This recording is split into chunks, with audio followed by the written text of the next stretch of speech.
प्रिय छात्रों, आपकी इस परीक्षा के लिए हम अति महत्वपूर्ण प्रश्न लेकर के आए हैं। आप वीडियो ध्यान से देखें और सुनें। जिसमें आपका पहला प्रश्न है कि निम्नलिखित में कौन सा बहुलक, पहले आपको ये ध्यान रखना है कि बहुलक, कौन सा बहुलक एक थर्मोप्लास्टिक नहीं है। तो नियोप्रिन बहुलक एक थर्मोप्लास्टिक बहुलक नहीं है। बहुलक तो है लेकिन थर्मोप्लास्टिक नहीं है।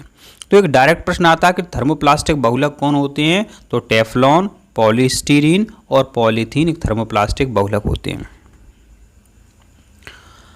अब बच्चों प्रश्न आता है कि टेफ्लॉन का कुछ उपयोग बता दूं। तो आपके घर में जो नॉन स्टिक बर्तन हैं, मतलब जिनमें खाना चिपकता नहीं है, वो टेफ्लॉन की परत से बने होते हैं। टेफ्लॉन की उसमें कोटिंग रहती है। पॉलीथीन, आप डेली सब्जी लेने जाते हो, उससे अपन पॉलीथीन बोलते हैं। बच्चों ये एथिलीन से बनती है पॉलीथीन। इंपॉर्टेंट प्रश्न था, हमने आपको बता दिया। आपका अगला प्रश्न है कि बॉक्साइट अयस्क है। किसका अयस्क है बॉक्साइट? एल्यूमिनियम का अयस्क है। माने मेरे बच्चों जो अयस्क होते हैं, ऐसे एल्यूमिनियम को अपन कई अयस्कों से प्राप्त करते हैं, ठीक है। लेकिन मतलब एल्यूमिनियम जिससे अपन प्राप्त करते हैं और जिससे ज़्यादा मात्रा में प्राप्त करते हैं वो अयस्क होता है। तो बॉक्साइट का सूत्र क्या है? Al2O3 × 2H2O, ये बॉक्साइट का सूत्र है, ठीक है। और बॉक्साइट किसका अयस्क है? एल्यूमिनियम का। सभी का आपको पता होना चाहिए, पेपर में कुछ नहीं करते हैं, इसी को बस आपको घुमाते रहते हैं। लोहे का अयस्क है हेमेटाइट और मैग्नेटाइट। हेमेटाइट, मैग्नेटाइट किसका अयस्क है? लोहे का। तांबे का अयस्क बता दो। Cuprite, malachite. क्यूप्राइट, मेलेकाइट किसका अयस्क है? तांबे का अयस्क है। तो जो आपके पुराने प्रश्न हैं बच्चों, आपने यदि उन्हें अच्छे से समझ लिया तो आप पास हो जाएंगे, क्योंकि घुमा फिरा करके आपसे वही पूछते रहते हैं। कांसा मिश्रित धातु है। तो कांसा का दिख रहा है आपको? का से अपन याद करेंगे जो कापर। कापर माना तांबा। अब इसमें से हाँ, तांबा सभी में है, ठीक है।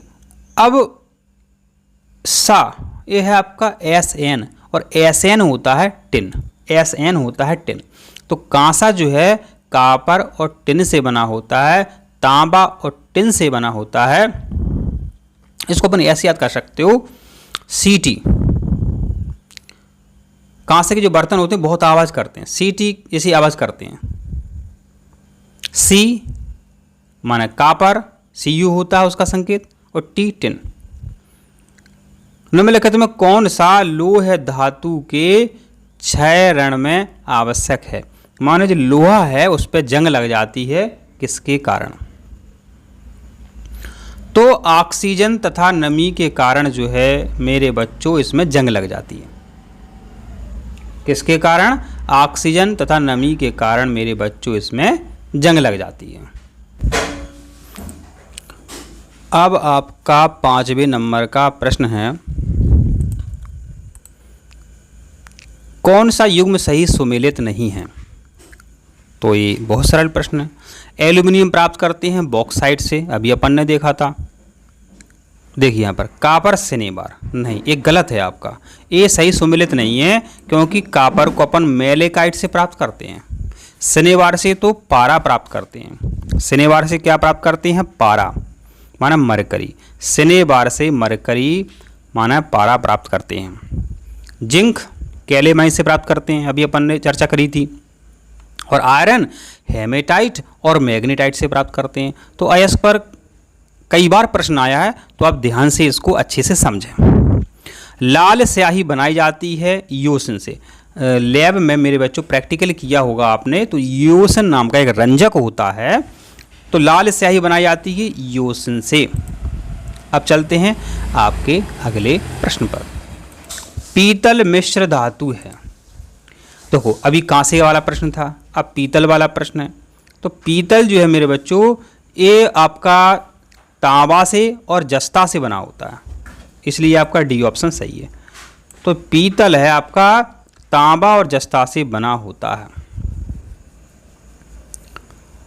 ठीक है। ये बहुत इंपॉर्टेंट प्रश्न है। गैल्वेनाइज्ड लोहे के पाइप पर परत होती है। गैल्वेनाइज्ड लोहे माने लोहे पर मेरे बच्चों जस्ते की परत चढ़ा देते हैं, तो जो इसको अपन गैल्वेनाइज्ड बोलो, जस्तीकरण बोलो, तो इसके कई नाम हैं। तो गैल्वेनाइज्ड लोहे की कई वस्तुएं बनाई जाती हैं मेरे बच्चों, और इस पर जंग नहीं लगती है। जो गैल्वेनाइज्ड लोहा होता है उसमें जंग नहीं लगती है, क्योंकि जस्ते की परत उसमें चढ़ा देते हैं। जस्ते का संकेत क्या है, आप कमेंट में इसका आंसर जरूर दें।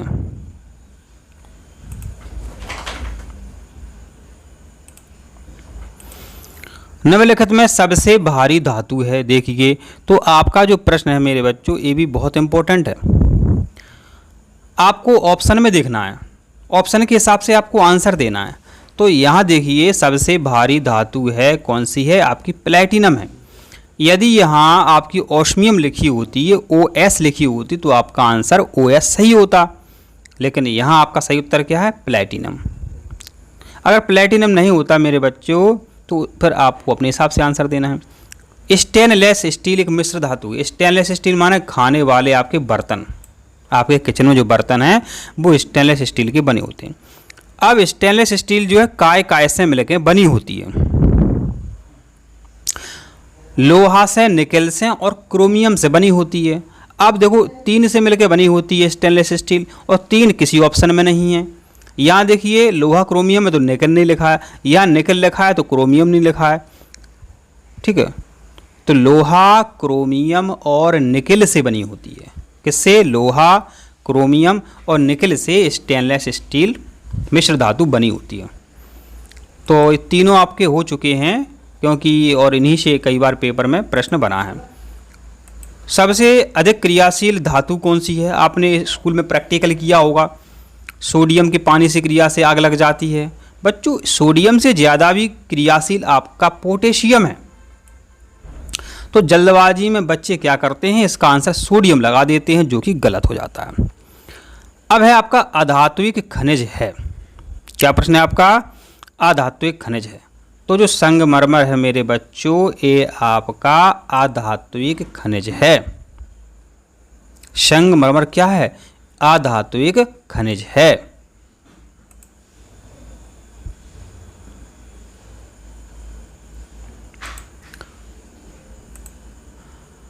अब है, निम्नलिखित में कौन सी धातु सर्वोच्च चालकता वाली धातु है।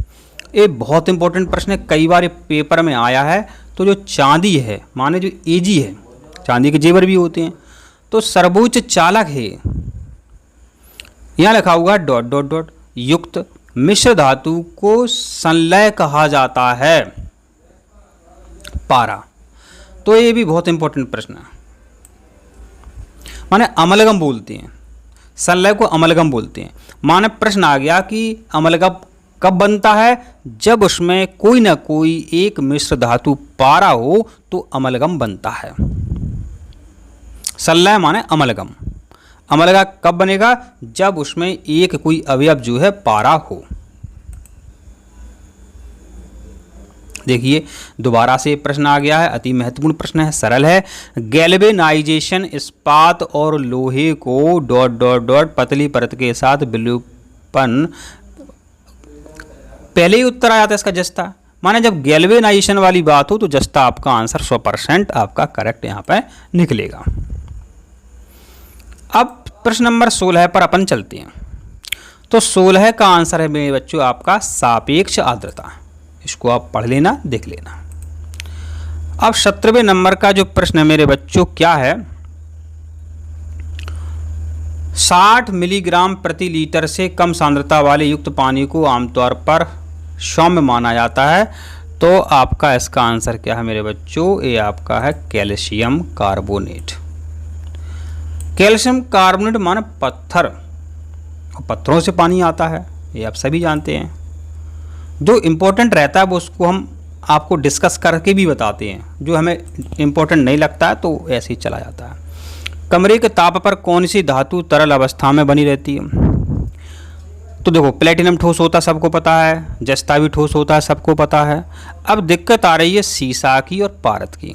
तो मेरे बच्चों आपको पता होना चाहिए, पारद माना पारा, ठीक है। पारा किस में होता है? जो थर्मामीटर चलते थे पहले, डॉक्टर यूज करते थे उन थर्मामीटर को, उसमें पारा भरा होता था। आजकल भी रूम टेम्परेचर वाले थर्मामीटर आते हैं, उसमें पारा भरा रहता है, ठीक है। पारद, पानी, ऐसे याद कर सकते हैं अपन। तो जो पारद है एक कमरे के तापक्रम पर एक द्रव अवस्था में रहती है।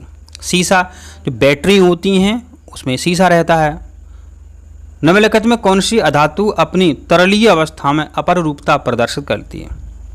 ऐसी कौन सी अधातु है जो अपनी तरलीय अवस्था में, माने यदि वो तरल अवस्था में है तो वो अपरूपता प्रदर्शित करती है? सल्फर। सल्फर के कई अपर रूप हैं, कार्बन के कई अपर रूप हैं। देखो कार्बन ठोस होता है, देखो कार्बन का अपर रूप 3 है, हीरा है, ग्रेफाइट है और फुलेरिन है। कार्बन ठोस होता है, माने कोयला ठोस होता है। लेकिन जो सल्फर है तरलीय अवस्था में अपरूपता प्रदर्शित करती है। बच्चे जल्दबाजी में अपरूपता देखा और कार्बन लगा दिया और उनका आंसर गलत है। यहाँ आपको तरलीय देखना, तरलीय है तो सल्फर है, ठोस है तो बच्चों कार्बन इसका आंसर आपका निकलता। कौन सी धातु सबसे भारी होती है? यहाँ पर देखें सोना भी है, चांदी भी है, तांबा और लोहा। यहाँ पर आप अंदाज लगाओ। सोना इसलिए महंगा है मेरे बच्चों क्योंकि इसका घनत्व बहुत ज़्यादा है और सबसे भारी है, इसलिए टूटती नहीं है। निम्नलिखित में किस धातु में अधिकतम ताप चालकता होती है? तो सभी ऑप्शन देख लेते हैं, तब इसका आंसर अपन निकालेंगे।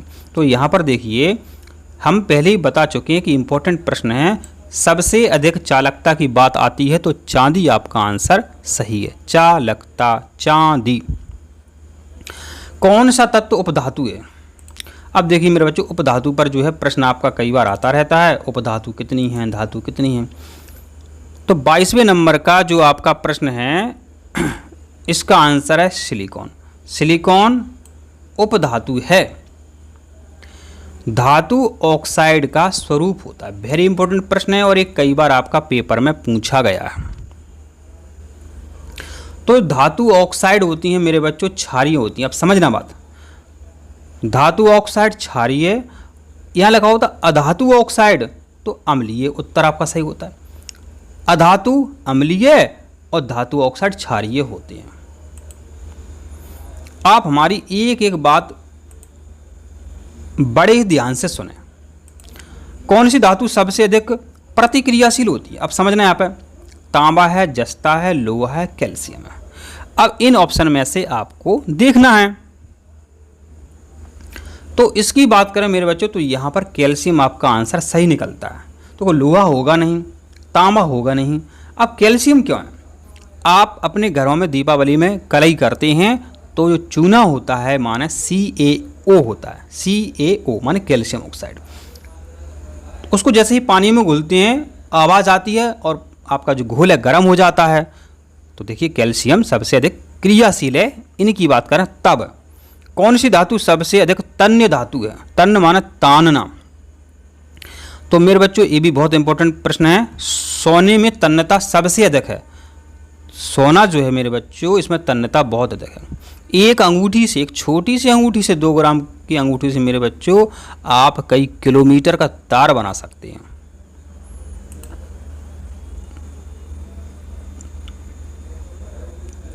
अब आपका मेरे बच्चों 27वें नंबर का जो प्रश्न है वो क्या कह रहा है कि कंप्यूटर में उपयोग होने वाली आईसी चिप किससे बनी होती है? तो आईसी चिप जो है आपकी सिलिकॉन से बनी होती है। आपके 28वें नंबर का जो आपका प्रश्न है इसको अपन देख लेते हैं। तो यहाँ पर आप देखेंगे इसका आंसर जो निकलेगा आपका मेरे बच्चों ये सी निकलेगा। तो आप अपने हिसाब से इसको देख लें।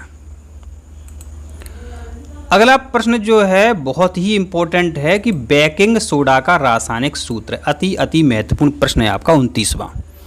तो baking soda, sodium bicarbonate. Baking soda माने खाने वाला सोडा, खाने वाला सोडा माने बेकिंग सोडा, बेकिंग सोडा माने खाने वाला सोडा।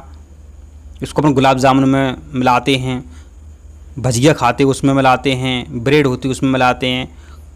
जो बेकरी की दुकानें होती हैं इसके बिना चल ही नहीं सकती हैं। तो इसका सूत्र है NaHCO3। आप जो इनो पीते हैं, इनो, तो उसमें भी बच्चों यही रहता है NaHCO3। अब यहाँ पर देखिए CaCO3 एक संगमरमर का सूत्र है, चूना पत्थर का सूत्र है, मार्बल का सूत्र है, समझ गए बात। सोडियम कार्बोनेट यह आप जो कपड़ा धोते हैं वो निरमा का सूत्र है, माने ये अपमार्जक का सूत्र है। ये बुझा हुआ चूना उसका सूत्र है। कैल्शियम हाइड्रोक्साइड ये बुझा हुआ चूना का सूत्र है। निम्नलिखित में कौन सा तत्व तो जर्मन सिल्वर में उपस्थित नहीं होता। तो आपको एक बात बताएं, जर्मन सिल्वर, सिल्वर देखा आपने और तुरंत उत्तर आप दिमाग में आएगा चांदी, क्योंकि सिल्वर अपन चांदी को भी पुकारते हैं। तो जर्मन सिल्वर का एक सूत्र होता है कजनी, कजनी, क माना कापर माना तांबा, जस्ता नी निकल। कभी यही पूछ लेते कि जर्मन सिल्वर किस किस से बना होता, तो कजनी से बना होता। का माना कापर, जस्ता नी निकल। बचा आपका एल्यूमिनियम, हटल कर दो इसको। प्लास्टर ऑफ पेरिस रासायनिक रूप से है, जो प्लास्टर ऑफ पेरिस है ये रासायनिक रूप से है मेरे बच्चों कैल्शियम सल्फेट। अति महत्वपूर्ण प्रश्न है प्लास्टर ऑफ पेरिस, इस पर कई बार प्रश्न आया। अब इसका सूत्र पता है, ऑफ, इसको हॉफ को हॉफ, हाफ माना होता है आधा। CaSO4 माने कैल्शियम सल्फेट, 1/2 माने हाफ, 1/2 H2O, इसका सूत्र होता है प्लास्टर ऑफ पेरिस का। तो याद रखें आप इसको, ये कई बार पेपर में पूछा गया है। मोती माने पर्ल माने मोती, मुख्य रूप से बना होता है। तो मोती जो होते हैं आपके कैल्शियम कार्बोनेट से बने होते हैं, माने पत्थर से बने होते हैं, सिंपल सी बात है। धातुओं के माध्यम से विद्युत चालकता को इलेक्ट्रॉनिक चालकता कहा जाता है और यह तापमान में वृद्धि के साथ घटता है। समझो, धातुओं के माध्यम से विद्युत चालकता को इलेक्ट्रॉनिक चालकता कहते हैं और यह तापमान वृद्धि के साथ घटता है। यहाँ पर देखिए लिखिए चालकता, चालकता माने करंट बह रहा है तारों में। अब यदि देखो बच्चों तापमान में वृद्धि होती है तो चालकता घटती है, माने आपके घर में बिजली आ रही है और ताप बहुत ज़्यादा हो गया तो मेरे बच्चों पता है तार टूट जाते हैं। तापमान वृद्धि से चालकता घटती है। आर्सेनिक का चिन्ह क्या है? AS है। आर्सेनिक का चिन्ह AS है और एक जहर होता है एक तरीके का, ये जहरीली धातु है। कौन एक संक्रमण धातु नहीं है? कौन एक संक्रमण धातु नहीं है? तो जो रेडियम है मेरे बच्चों ये संक्रमण धातु नहीं है। संक्रमण धातु माने डी ब्लॉक के तत्व, ये संक्रमण धातु होते हैं। कौन सी धातु सबसे अधिक भारी है? अब हमने अभी अपन से आप इससे चर्चा करी थी कि यदि पेपर में ऑस्मियम लिख के आ जाए तो आंख मीच करके इसका आंसर आप सही कर देना। ऑस्मियम माने इसका संकेत है OS, ठीक है। तो OS इसका संकेत है। कोरंडम किसका अयस्क है? तो कोरंडम जो है मेरे बच्चों आपका एल्यूमिनियम का अयस्क है। कोरंडम माने Al2O3, Al2O3 ये आपका एल्यूमिनियम का अयस्क है। लिखा आया था बॉक्साइट किसका अयस्क है? एल्यूमिनियम का अयस्क है। अच्छा ऐसा प्रश्न आया है कि अर्जेंटाइट किसका अयस्क है? अर्जेंटाइट चांदी का अयस्क है। अर्जेंटाइट माने सिल्वर का अयस्क है। अर्जेंटाइट किसका अयस्क है? सिल्वर का अयस्क है। अब आपका 38वें नंबर का प्रश्न है जो कि अति सरल प्रश्न है, तो ये पढ़ लेना आप। इसका आंसर क्या निकलेगा आपका? क्रोमेटोग्राफी। बिना बुझा हुआ चूने का रासायनिक नाम क्या है? तो अति महत्वपूर्ण प्रश्न है। कैल्शियम ऑक्साइड माने CaO, CaO कैल्शियम ऑक्साइड, ये बिना बुझा चूना का सूत्र। इसको पानी में मिला दो तब क्या बन जाता है? वो भी अपन ने देखा था CaOH2, वो आपका बुझा हुआ चूना का सूत्र था। देखिए आपका 40वें नंबर का प्रश्न भी अति महत्वपूर्ण है। CaOCl2 का सामान्य नाम क्या है? Bleaching powder. कई बार आया है। Calcium oxychloride, calcium oxychloride bleaching powder. कौन सा एक ऋण आवेशित आयन है? कौन सा एक ऋण आवेशित आयन है? देखिए यहाँ पर कैल्शियम आयन धातु होता है, जिंक भी धातु होता है, सिल्वर भी धातु होता है, आयोडीन जो है मेरे बच्चों आपका ये अधातु होता है। जो अधातु होते हैं वो ऋणावेशित होते हैं। आवर्त सारणी में मेरे बच्चों आपके क्या है 15, 16, 17 समूह के जितने भी तत्व हैं वो सब ऋणावेशित आयन बनाते हैं। याद नहीं हुए हों आपको तत्व तो बता देना, याद करवा देंगे। सोडियम कार्बोनेट का सामान्य नाम है, अभी अपन ने चर्चा करी थी, Na2CO3। Sodium carbonate Na2CO3। क्या बताया था हमने कि निरमा माने बासिंग सोडा, ठीक है, सोडियम कार्बोनेट का सामान्य नाम है। अच्छा, इसका सही सूत्र क्या है? Na2CO3 इंटू 10H2O माने 10 पानी के अणु इसमें रहते हैं। बासिंग सोडा का ये आपका सूत्र है। अब आपका अगला प्रश्न है कि किस धातु का शुद्ध रूप में गलनांक उच्चतम होता है? 43वां आपका जो प्रश्न है ये आपका टंगस्टन है। आपको बच्चों पता होना चाहिए जो बल्ब आपका चमकता है, बल्ब का जो फिलामेंट है मेरे बच्चों वो टंगस्टन से इसलिए बनाया जाता है कि ये गर्म होकर के पिघले नहीं, इसकी इसलिए गलनांक जो है उच्चतम होता है, माने बहुत ज़्यादा लाइट आया तभी ही ये गलेगा। कौन सी धातु सबसे अधिक आघातवर्ध होती है? माने उसको पीटो पीटो पीटो तो पतली पतली उसकी प्लेटें बन जाती हैं, माने चादरें बन जाती हैं मेरे बच्चों। तो ऐसी कौन सी आघातवर्ध धातु है? तो इसका आंसर बच्चों आपका सोना और चांदी। तो सोना और चांदी जो आपकी हैं इन ऑप्शन में से सबसे अधिक आघातवर्ध धातु हैं। सोना तो आपको सब पता ही है, ये बहुत तन्य होता है, सबसे ज़्यादा तन्य होता है, माने इसको तान सकते हैं सोना को, इसलिए तो ये महंगी है। 45वें नंबर का प्रश्न है कि 18 कैरेट सोने में तांबा तथा चांदी जैसी अन्य धातुओं का कितना % होता है? 25%। आपका अगला प्रश्न है कि सिलिकॉन क्या है? तो सिलिकॉन एक उपधातु है। आपका 47वें नंबर का प्रश्न है किसके प्रयोग के जरिए धातु की उच्च शुद्धता प्राप्त की जा सकती है? तो विद्युत अपघटनी न्यूनीकरण, माने आपने धातुएं शुद्ध करना शुरू किया, मशीनों से कई प्रक्रिया होती हैं, तो सबसे उच्च शुद्ध धातु प्राप्त कर सकते हैं विद्युत अपघटनी से। अब आपका प्रश्न है कि निम्नलिखित में कौन सा एक उर्वरक खनिज नहीं है? तो टंगस्टन एक उर्वरक खनिज नहीं, वेरी मोस्ट इंपॉर्टेंट। पूछा जाता है कि उर्वरक किससे बनाए जाते हैं? नाइट्रेट से, फास्फेट से, पोटाश से। उर्वरक किससे बनाए जाते हैं? नाइट्रेट से, फास्फेट से, पोटाश से। उर्वरक किससे बनाए जाते हैं? Nitrate, phosphate, potash. अब आपका अगला प्रश्न है कि किसका सबसे अधिक अपवर्तनांक होता है? तो सबको पता है हीरे का सबसे अधिक अपवर्तनांक होता है, इसलिए तो हीरा बहुत चमकता है। जिसका अपवर्तनांक ज़्यादा होता है तो वो प्रकाश को क्या है अपने मार्ग से परिवर्तित कर देता है। कैलामाइन, इसको हम बता चुके हैं। तो जस्ता जो है, जस्ते का जो अयस्क है वो कैलेमाइन है। अच्छा, कैलेमाइन का सूत्र पता है आपको? ZnCO3, ZnCO3 calamine.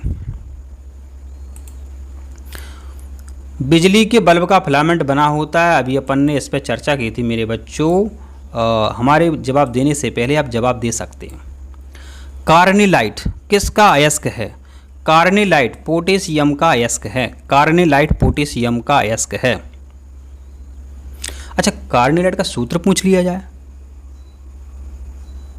KCl MgCl2,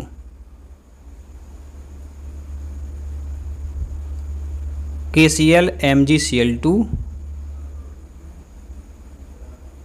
और शायद 6H2O, शायद आप चेक कर लें गूगल से। अब आपका प्रश्न है कि कौन सी धातु ताप की अच्छी स्वचालक है परंतु बिजली का बुरा? तो यहां पर देखिए आपका ये अभ्रक जो है, अब ताप का अच्छा स्वचालक है, आपने तुरंत चांदी लगा दिया और गलत। यहां पर सुनो, परंतु बिजली का बुरा अभ्रक। और भारत विश्व में सबसे ज़्यादा उत्पादन में प्रथम है अभ्रक के मामले में। बर्तन बनाने के लिए कौन सी निम्नलिखित में मिश्र धातु का इस्तेमाल नहीं किया जाता? तो पीतल अपन ने देखी अभी, देखी, ड्यूरेलुमन भी अपन ने देखी, जर्मन सिल्वर भी देखी अपन ने, लेकिन इसका नाम जो अपन ने कहीं नहीं सुना। जो आपकी टीवी हैं कभी ख़राब हो जाती हैं, मुझे टाँके लगाए जाते हैं, वो लगाए जाते हैं इससे, सोल्डर से लगाए जाते हैं। जो सोल्डर है जो आपका शीशा और टिन से बना होता है, सोल्डर शीशा और टिन से बना होता है। अच्छा, पीतल किसका मिश्रण है, क्या आप बता सकते हैं हमको? पीतल किसका मिश्रण है, क्या आप हमें बता सकते हैं? तो पीतल, तांबा और जस्ता, पीतल जो मिश्र धातु मेरे बच्चों तांबा और जस्ता से मिलकर बनाई जाती है। तो मेरे बच्चों आशा करते हैं कि हमने आपको जो प्रश्न समझाएं आपको समझ में आए। आप कमेंट ज़रूर करें, तो हम आपको बिल्कुल पूरी केमिस्ट्री कुछ ही दिनों में, माने 5 दिनों में आपकी समाप्त कर देंगे। तो आप स्वस्थ रहें और खुश रहें।